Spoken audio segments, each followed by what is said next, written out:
жейді.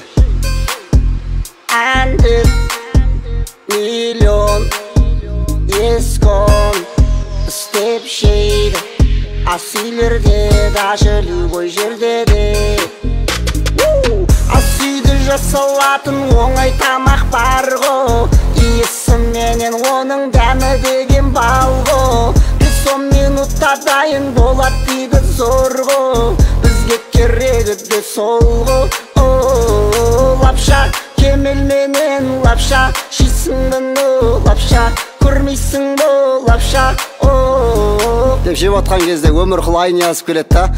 Иман қарап мен келгенде уақ жайнақ шай орамалы бозбайлап жүрсің бәлде той тойлап той тойлап той тойлап дейді. Уаға қойыңыз дедім, лапша қараласпаңыз дедім. Қалтаңда болса дағы аз ғана ақша, қысылып ынтығып өзгелерден саспа. Миыңдағы артық дүңкілерді таста, арзан бағадағы саған көмектесет лапша. Уақытты құртпай босқа, кішкене минут тоста, жеп алып кеме лапша, тірлікті тойып баста. И сразу бажама звондай. Чо там бажа қақтасын, сен Грузиядан лапша жеп отырмын дейді. Маған да керек сол. Ас болсын деп та екеумізде онлайн періп ағасың ғой.